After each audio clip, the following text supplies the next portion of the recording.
comics. It's kind of weird that I'm introducing one of them because she kind of introduced me to the room. I didn't make it easy though. I didn't make it easy. They had to suture me out of there, so I'm a lot of work, but I'm worth it. Anyway, coming up to the stage next is my mother, Sue Crippen, and her amazing writing partner, Heidi Mastrogiovanni.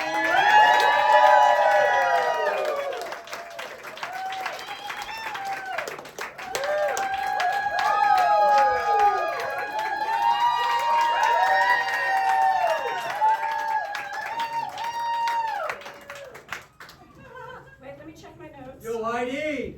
I know where my brother's. Yes. So I'm just gonna check my. Oh yeah, I'm Heidi. And I am Sue.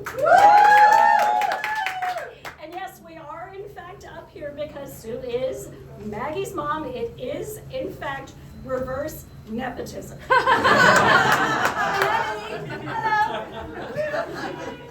Heidi and I met in New York City in the early 80s.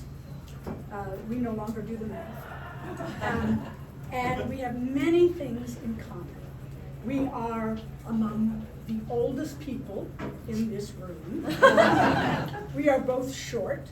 We both love deliciously awful Hallmark movies that we talk through while we are drinking wine and eating Chinese food. We both are terrible at parking our cars. And actually, driving is not one of our favorite things. So I actually don't know how we ended up in Los Angeles. We met through mutual friends, one of whom is here tonight, John McCarthy, love you. And shortly after that, the stars aligned. And with 3 other wonderful actors who wrote, and one of them is here tonight. We love you, Frank Clem. And 2 brilliant writers, one of whom, Carol Reel, not here tonight, but we thank her very much for her encouragement and her fabulous edits to our story tonight. We became members of a sketch comedy group called Mindfield. And we also became writing partners, and we were creating characters that we personally found hilarious. And we had merch. This is a very old t-shirt. Good merch. We were ahead of our time. And these were the marketing tools that were available to us in New York City in the 80s, when there were no cell phones, no internet, and no self-adhesive stamps. We would hand out flyers for our shows at the TKTS line, and if you don't know what that is, just Google it because you can. We printed postcards and address labels, and I swear to God, we literally spent hours until our tongues were numb, licking the stamps to put on the damn postcards, and then someone said, why didn't you just use a damp little sponge to moisten those stupid stamps? And I thought, yeah, that's an idea. And it was all worth it. We performed in great places and terrible places, and for great audience and terrible audience. But it was wonderful. And Heidi was notorious for cracking up on stage. She was the Harvey Korman to my Tim Conway. Anybody? The young people, just go Google it. As we said, we do have a lot in common. In addition to being great friends, I mean, she's like a sister to me.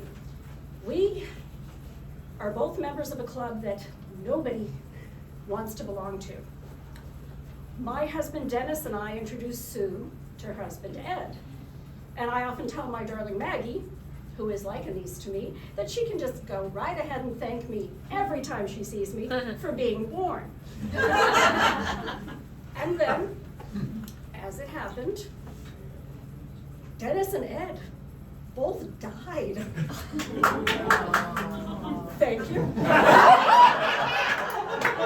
Yeah. Sue and I are both widows. Yeah, and it is a shitty-ass club. Trust us on this. And this actually did not happen recently, which you might expect, given our advanced age.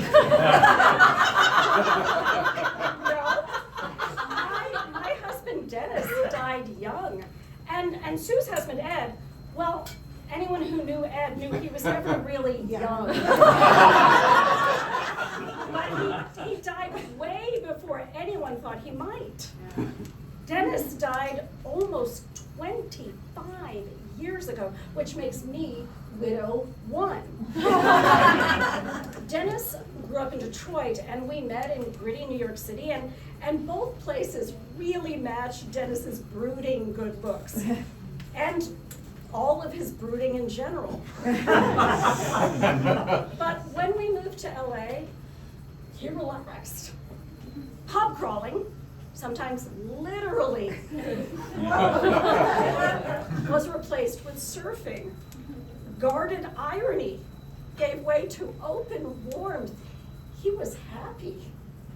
And then he was diagnosed with terminal cancer. Unlike Sue, I had 6 months to prepare. Our friends and our family and the hospice nurses were so kind and caring and comforting and devoted to helping us. I swear to God, those were 6 horrifying, painful, overwhelming, deeply moving months, and afterward, I was a fucking wreck. Which makes me widow 2. On President's Day, 12 years ago now, I had gone to bed first, Ed choosing to stay up, folding laundry and watching one of his favorite Randolph Scott westerns. We kissed goodnight and said our usual endearment, "Love you, babe." Later, I woke up with Ed next to me in the bed, thrashing and making a horrible shouting sound. I thought he was having a nightmare, and I just merely had to wake him up. But I couldn't wake him up. It was as if he was physically wrestling with a demon. And then he collapsed. No more sound or movement. Time sped up and slowed down at the exact same time. Maggie, who was only 14, was in the room calling 911. I was being coached on how to do chest compressions, then the paramedics, then the emergency room, then the doctor saying he didn't make it. Then my daughter and me holding on to each other, lying together on her twin bed for the rest of the night in total shock. I got up early the next morning and started making phone calls. So many people to call. And turns out Ed had carpool duty that morning. So, how did we deal with our grief? Well, I did whatever I thought would maybe get me through those endless dark nights of the soul. I took antidepressants. There was a big warning on the label, not to mix them with booze. Yeah? Fuck you, bitch! To paraphrase our dear friend Lana, it was not a good time to stop drinking. For me, the 7 stages of grief was just one big scribble of rage. At first, I inwardly raged at the fact that no one could say that Ed had died. They use words like past and lost. Oh, I'm so sorry. He passed. He passed? He didn't pass by, he didn't pass go, he didn't pass gas. He died. I'm so sorry we lost Ed. He's not lost. In fact, I know where he was. I know where he is. He's in my closet. Yes, his ashes are in my closet because he's dead. And 12 years later, I am embracing the euphemisms. Because I guess the shock and the rage have kind of worn off. Referring to him as my dead husband Ed seems a little unfriendly. So his name became my late husband, just to let people know in advance. I am not sure what Ed's reaction would be to that. But my story is focused on finally letting myself grieve, and actually letting my daughter help me go. And I found love again, the old-fashioned way, in a bar.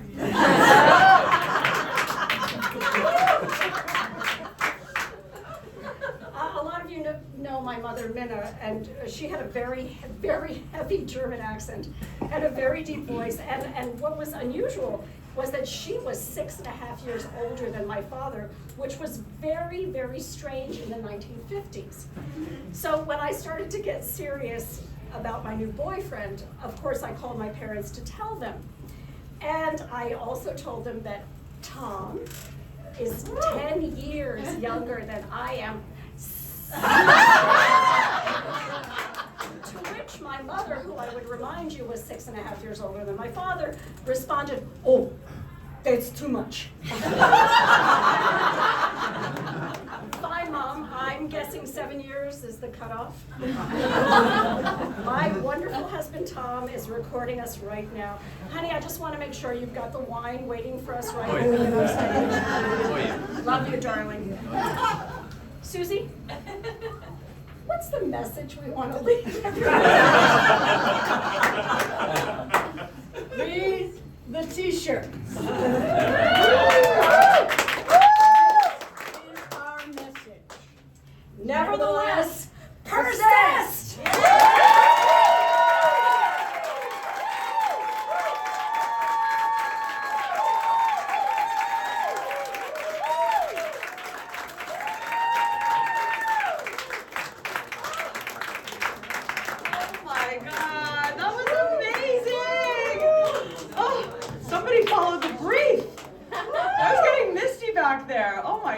Okay, that was so fun.